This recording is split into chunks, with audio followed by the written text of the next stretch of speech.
Chandni asks, what new age business intelligence tools would you recommend for marketers?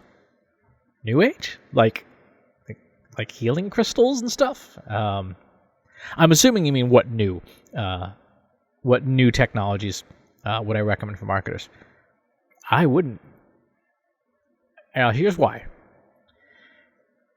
Business intelligence tools are like appliances, right? An appliance, like a blender, for example, is only as good as the person using it, the ingredients that go into it, and the recipe you're trying to make.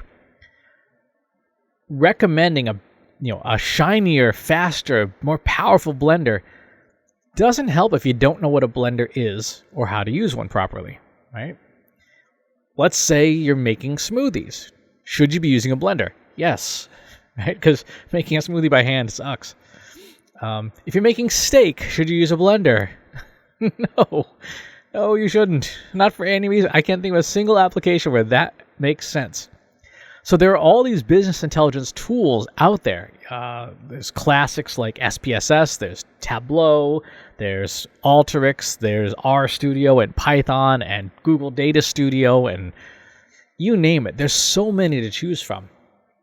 And here's the secret that the vendors don't want you to know. For the most part, they all pretty much do the same thing. There are little differences here and there. Certainly user interface and customer support and stuff are valid differentiators. But in terms of the core functionality, business intelligence tools are about as different as blenders are, right? So you can get like the super high-end, $900 Vitamix, or you can get, the Amazon Basics, $99 blender. And they fundamentally do the same thing, right? They blend things. How well they blend things, how long the motor lasts and stuff, those are the differentiators. Quality of build, service, and support. Same is true for BI tools. There are different BI tools that fit like what cloud platform you're tied into, like Power BI. If you're a Microsoft shop, you're probably using Power BI, whether you want to or not. If you're an IBM shop, you're using Watson Studio, again, whether you want to or not. So the question then becomes, well, if the tool isn't the differentiator, what is? And the answer is you.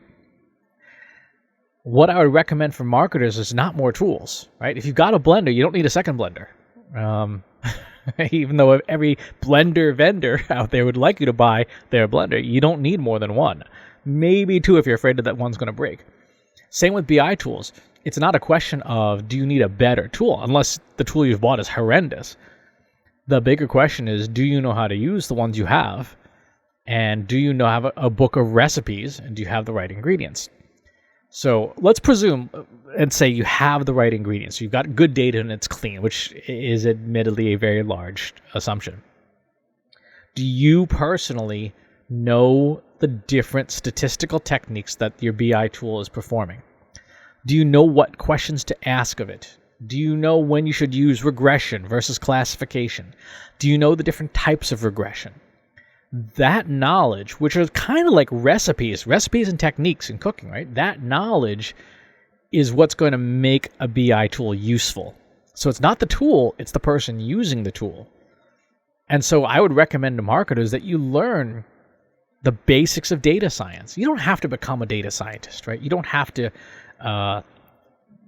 go back and study calculus and linear algebra and stuff like that. But you should know, for example, what are the different types of regression? What are the different types of classification? There's binary classification, multinomial classification.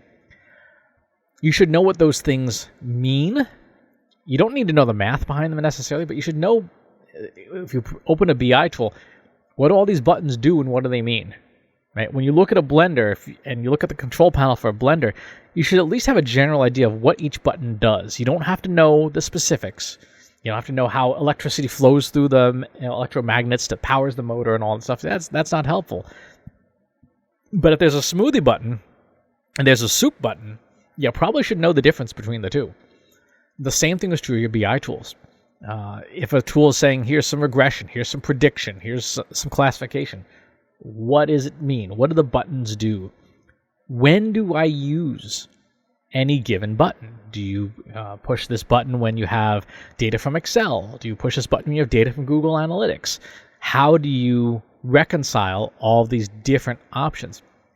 When you know that, when you've learned that, and you can make really good informed decisions with your BI tool, then you're cooking, right? Then you're able to make the most of what you have. And as at that point where you can then say and make an informed decision, yeah, actually, the $99 blender is not cutting it anymore. We need something a little higher end.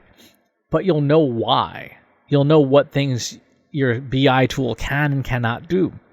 If you're trying to do, for example, like XGBoost, and the tool you have only does linear regression, you can say, yeah, we need to upgrade because the techniques that we want to use are not available in our tool. But it has to be driven by your business requirements, by your data requirements, and by the skills of the people on your team. One of the big challenges with a lot of BI tools is that, yeah, they all have Swiss Army knife stuff of, all sorts of different techniques.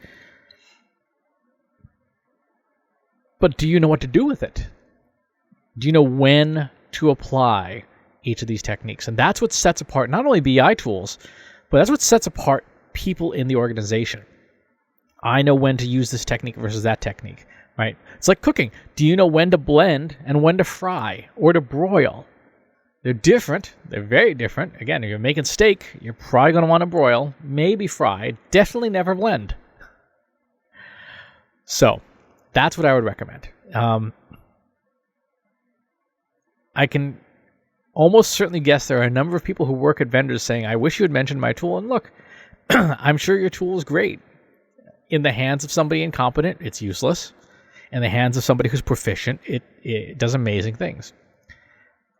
Your challenge as a vendor is to make more people who are competent at business intelligence in general. And your tool just happens to be the vehicle by which they do their work. But if you don't have that audience of people who are really good at business intelligence, at the mathematical and statistical techniques, then developing the shiniest tool in the world won't help, because it's like owning a blender that you never use. It's a really good question. Thanks for asking.